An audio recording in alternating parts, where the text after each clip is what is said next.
I'm Max James, motivational speaker. You know about that, the different interview, different topics and motivational speaking, knowledgeable video. You know, everything you get from our channel. हमारे channel पर आपको बहुत सारी चीजें मिलेंगी. Mostly for the youth, you get all the topic and get from motivation from our channel.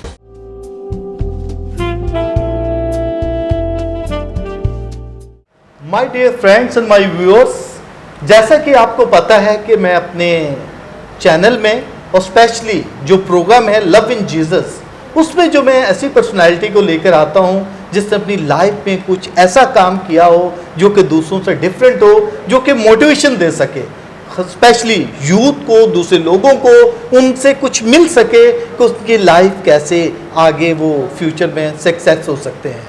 तो my dear friends, तो ऐसी ही पर्सनालिटी को आज मैं आपसे मिलवाना चाहता हूँ जो कि हम उसे बड़ा भाई कहते हैं और वैसे वो एज ए प्रीस्ट हैं और बहुत ही अच्छे तरीके से अपने काम को सरंजाम देते हैं. बहुत उन्होंने सक्सेस किया एज ए वो मिशनरी वर्क के लिए भी गए हुए हैं. तो आज हम उनसे सारी उनकी लाइफ के बारे में जानेंगे कि उनकी लाइफ कैसी थी, किस तरीके से उन्होंने काम किया. तो हम उसे आज उन्होंने हमें टाइम दिया. ये थैंक्स गॉड कि उनके पास टाइम कुछ मिला और काफ़ी देर से प्रोग्राम बन रहा था, लेकिन आज उन्होंने दिया टाइम. जैसा कि मैंने कहा कि अब ये फादर बर्नार्ड हैं OFM और हम उनको वेलकम कहते हैं अपने चैनल में. Thank you so much father ji कि आपने टाइम हमें दिया. फादर जी, मैं आपकी लाइफ के बारे में जानना चाहता हूं कि मेरे व्यूवर्स भी जानना चाहेंगे कि आप कैसे फादरों की तरफ आपने रुजू किया कि फादर्स बन सके. ये एक मैं कहता हूँ कि इस लाइफ में आना जो है वो आपकी मर्ज़ी के साथ साथ मतलब खुदा की मर्ज़ी का होना जो है ना वो बहुत ज़रूरी होता है. तो जैसे ही मैंने मैट्रिक का इम्तहान पास किया तो उस वक्त जो था वो हमारे फ्रांसिस्कन जो फ्रायर थे उन्होंने मुझे विज़िट किया हमारे घर पे. तो उस वक्त शाम का वक्त था और मैं फ़ुटबॉल खेलने के लिए गया हुआ था. तो अचानक ग्राउंड में जो है वो मेरी वालदा मुझे बुलाने आई कि आपको फादर बुलाने हैं. मुझे मेरे साथ क्या काम है. तो उन्होंने कहा आप घर पे आए. तो जब मैं घर पे गया तो वहाँ फादर रशीद उस वक्त होते थे हमारे साथ और फादर पास्कल थे और दो हमारे पास मेरा ख्याल है मरियाबाद की सिस्टर्स जो थी वो उनके साथ आई थी. और उन्होंने फिर जो था मुझे कहा कि आप तैयार हो जाओ, आपने हमारे साथ जाना. अच्छा. तो फिर मैं वो वोकेशन प्रोग्राम था. अच्छा. जिस पे मैं फर्स्ट टाइम गया था. तो फिर उसके बाद जो है वो वोकेशन प्रोग्राम के लिए मैं 3 दिन के लिए गया दारुल नईम में. जी जी. और वहाँ से फिर जो था हमने अपनी जर्नी का जो था वो आगाज़ किया था. तो फिर पहले 4 साल दारुल नईम लाहौर में और फिर कराची फ्रायरी में. हाँ जी, जहाँ पे अपनी सारी स्टडीज़ जो थी वो कंप्लीट की थी. तो आपने तो बड़े जोश के साथ स्टडी की. मैं आपको तो फ्रायरी में भी जाना कि आपने हमें आकर बताते थे आज ये मेरा नए आए थे. लेकिन फर्ज जी, मैं ये कहना चाहता हूँ कि ये तो आपने जो स्टडी जैसे भी की, आपने ये सुना कि आपको तकरीबन एज ए फ्रांसिस्कन तकरीबन 28 साल हो चुके हैं. हाँ जी, जैसे सिल्वर जुबली ला चुके हैं, आपको 28 साल हो चुके हैं और एज ए प्रीस्ट जो है 23 साल हो चुके हैं. तो आप इन 23 साल में एज ए प्रीस्ट कहाँ पर आपने विजिट किया, कहाँ आपकी रिस्पॉन्सिबिलिटी थी जो कि आपने काम सबसे किया? पहले मुझे एज ए डीकन मैं दारुल नईम में ही गया. जी जी. और वहाँ पे जो था तकरीबन 7 साल फिर प्रीस्ट भी वहाँ पे बन के मैंने अपनी खिदमत को जारी रखा. और उसके बाद जो था वो फादर बिशप सैमसन उस वक्त हमारे सुपीरियर थे. फिर उन्होंने मुझे जाम के चीमा में पैरिश प्रीस्ट अपॉइंट किया और वहाँ पे मैंने 3 साल गुजारे. और फिर उसके बाद जो था वहाँ से मैं फिर दोबारा फॉर्मेशन हाउस दारुल नईम में आ गया. हाँ, एज ए रेक्टर. और वहाँ से फिर 3 साल के बाद फिर मैं मिशन पे चला गया था जमाइका में. जमाइका में। हाँ जी। ये अमेरिका में है? अमेरिका से थोड़ा नीचे है। अच्छा। हाँ जी। तो कितने साल आपने जमाइका में वहाँ पे spend किए? तकरीबन 3 साल का 3 अरसा साल। जो था वो मैंने गुजारा था। ओके। और वहाँ पे भी काफ़ी अच्छा तजर्बा रहा, एक्सपीरियंस रहा। वहाँ अमेरिकन फ्राइज़ के साथ जो था काम करने का मौका मिला, और कम्युनिटी पे और बिल्कुल ग्रास रूट लेवल पे लोगों के साथ जो था वो काम किया था। और उस हवाले से मेरी बहुत सारी तस्वीर भी फेसबुक के जी, बिल्कुल मैं देखता था अक्सर का, फेसबुक में थी जी। वो। तो वहाँ पे जो था 3 साल के बाद फिर मैं वापस आ गया। तो फिर उसके बाद कराची में अपॉइंटमेंट हो गई सेंट फिलिप पैरिश में। और यहाँ पे जो तकरीबन 4 साल मैंने यहाँ पे गुजारे। और फिर उसके बाद मैं फिलीपींस चला गया, तकरीबन 2 साल वहाँ पे गुजारे। अच्छा, 2 साल फिलिपाइन में भी आप रहे? अच्छा। तो अभी दोबारा जो है वो मैं अभी फ्रांसिस्कन हाउस में रह रहा हूँ। तो यहाँ से अभी जाएंगे फिलिपाइन वापस। अच्छा। बाइबल की स्टडी के लिए। बाइबल की स्टडी के लिए। हाँ जी। तो कितने साल की बाइबल की स्टडी के लिए? अभी जाएंगे तो देखेंगे। अच्छा। कम से कम 3 इसके साल का अलावा तो 3 साल वहाँ स्पेंड करेंगे हाँ जी, बाइबल हाँ स्टडी जी। के लिए। ओके। तो क्या आपने पीएचडी करने के लिए जाना है या वैसे कोई कोर्स वगैरह है? नहीं, असल में पीएचडी तो थोड़ा और ज़्यादा लंबा हो जाता। ओके। तो ये है कि कम से कम जो बेसिक बाइबल थियोलॉजी की तालीम है वो हासिल करेंगे। तो पीएचडी तो बाद का अमल होता है। वो आप जिंदगी में किसी वक्त भी कर सकते हैं। वो 5 साल की एटलीस्ट स्टडी होती है। जी। तो जो आपने एक्सपीरियंस किया जो आप कह रहे हैं जमैका में, तो वो कैसा एक्सपीरियंस था आपका? वहाँ पे बिल्कुल फ़र्क मुआशरा है। फ़र्क किस्म के लोग हैं।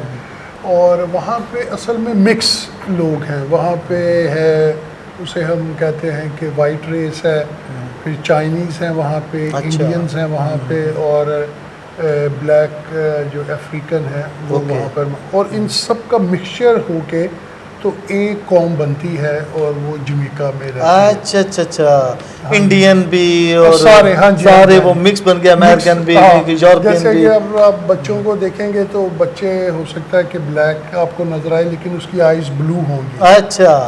या ग्रीन होंगे। तो इस तरह मतलब ये है कि उनके बाल जैसे कि यहाँ पर रेड इंडियन, जैसे इंडिया में पाकिस्तान में वो फ़र्क है। अच्छा। वो अमेरिका की तरफ है, लेकिन ये रेड इंडियन से इनका कोई ताल्लुक नहीं। लेकिन यहाँ पर थे ना पहले जो यूरोपियन आए यहाँ पर, जब शादी वगैरह की सुना कि अच्छा, ऐसा नहीं, रेड इंडियंस आए। अच्छा। वो अमेरिका में थे। अच्छा। तो यहाँ वहाँ पे उनके जो मनी है उसके नोट्स के ऊपर भी लिखा होता है कि 1 नेशन आउट ऑफ मैनी। अच्छा। हाँ जी। 1 nation is out of many. अच्छा। तो वो काफ़ी लोगों का मिक्सचर होके। अच्छा। और वहाँ पे जो है टूरिज़्म बहुत ज़्यादा है। अच्छा। और तकरीबन हर साल जो है 16 लाख लोग, छोटा सा मुल्क है बिल्कुल। अच्छा। और 16 लाख टूरिस्ट जो है वो उस मुल्क में जाते हैं। तो उनकी मेन इंडस्ट्री जो है वो टूरिज़्म है। अच्छा। तो उसमें क्या ऐसी ख़ास वजह है कि लोग ऐसे टूर करने के लिए टूरिज़्म बहुत ज़्यादा? वहाँ पे जो खूबसूरत, एक तो समुंदर जो है, बीचेस जो है, वाइट सैंड है। अच्छा। और बिल्कुल आपको पानी साफ सुथरा है, बहुत क्लियर है। आप ऐसे बीच के अंदर पानी में थोड़ा सा चले तो हर चीज़ आपको नज़र आएगी। अच्छा। जो अभी ये उधर क्वालिटी है। अच्छा। नज़र आएंगी। फिर माउंटेन्स भी हैं जो मुल्क के सेंटर में है, वो माउंटेन्स हैं। तो जहाँ पे हम रहते थे, हम बीच के ऊपर ही रहते थे। तो वहाँ से आधा घंटे की दूरी पर जो है वो मरी जैसे बड़े बड़े पहाड़ हैं। अच्छा। तो वहाँ पे आप जाएं तो वहाँ आपको सर्दी का मौसम एकदम होगा। जी। और जब आप नीचे आएंगे तो वहाँ गर्मी का। लेकिन हमारे 3 साल आपने स्पेंड किए वहाँ पर, खूब इंजॉय किया आपने। जी। ओके। तो फिर उसके बाद आप यहाँ आपका टाइम पूरा कंप्लीट, फिर आपने कहाँ स्टार्ट लिया? फिर जब वापस आ गए तो फिर सेंट फिलिप पैरिश में यहाँ पे पैरिश प्रीस्ट थे वहाँ पे। तो यहाँ कितने साल आपने स्पेंड किए? तकरीबन 4 साढ़े 4 साल। अच्छा। ओके। तो उसके बाद फिर दोबारा जो है भी फिर मैं फिलीपींस चले गए। ओके। जी। तो वहाँ पे भी थोड़ा स्टडी भी की थी अपने ग्रोथ के लिए, ह्यूमन डेवलपमेंट के लिए। तो उसके बाद जो था वो वापस आए। फिर मैं 1 साल के लिए जड़ा वाला भी गया। जड़ा वाला, हाँ जी, वहाँ भी गए तो 1 साल के लिए वहाँ थे। ओके। तो वहाँ से वापस अभी इधर आ गए फ्रांसिस्कन हाउस में।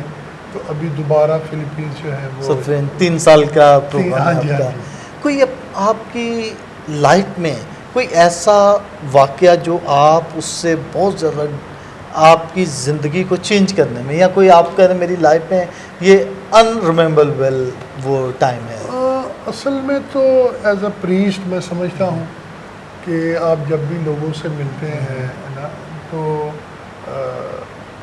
लोग आपको हमेशा फ़र्क नज़र से, फ़र्क अंदाज से मिलना चाहते हैं, बात करना चाहते हैं।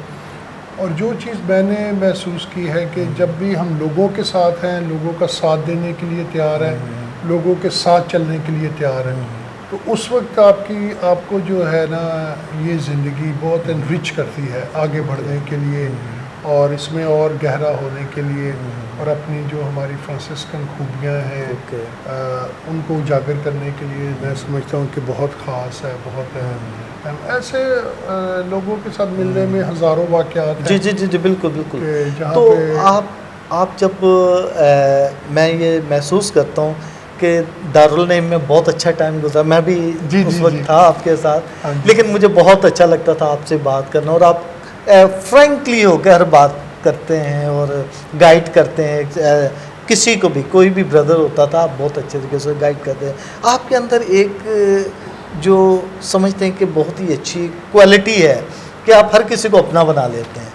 ये क्या है? उसमें ये ना असल में जो बनावटी आर्टिफिशियल हाँ। जो ताल्लुकात होते हैं वो ज़्यादा देर कायम नहीं रहते। जी जी। तो हमेशा जब लोगों से मिले तो मैं समझता हूँ कि जितना हम फितरती या नेचुरली लोगों से मिलते हैं, बातचीत करते हैं, उनको सुनने के लिए तैयार होते हैं, तो हमेशा जो है वो लोग आपको पसंद करेंगे, लोग आपके साथ चलने के जी जी लिए। जी जी, बिल्कुल तो बिल्कुल। अगर सुनने के लिए नहीं तैयार या अपनी सिर्फ बताते जाना तो फिर ये वाकई बात है, क्योंकि अक्सर औकात मैं भी आपसे हेल्प लेने के लिए आता था जब मैं फ्रायरी में था। जी, तो जी। अक्सर औकात मेरी ये हेल्प कर, एक चीज़ आपने मुझे ऐसी दी है, जब मैं फ्रायरी मैंने छोड़ी तो एक चीज़ आपने मुझे देखी, मैक्स ये यूज़ करना, उस वक्त मैं अकेले ही था, तो अभी तक वो यूज़ हो रही है।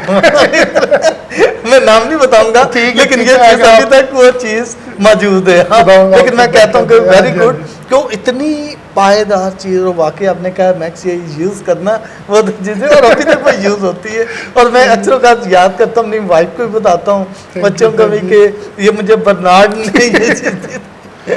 लेकिन मैं समझता हूँ कि ये बहुत अच्छी बात है।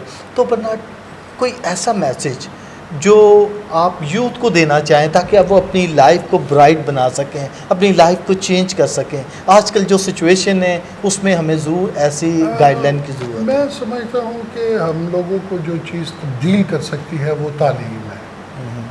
ठीक है, मैं कहता हूँ कि without education there is no future.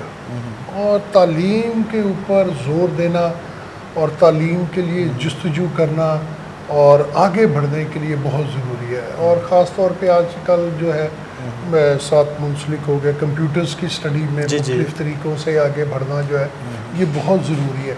बहुत सारे बच्चों की जो है इस हवाले से हमने काफ़ी मदद की कि वो ज़िंदगी में कुछ बन सकें, और काफ़ी बन भी गए। बहुत जो खुशी की बात है, बहुत बच्चों ने आगे आगे निकल गए और काफ़ी तरक्की कर ली, यूनिवर्सिटीज़ लेवल तक पहुँच गए।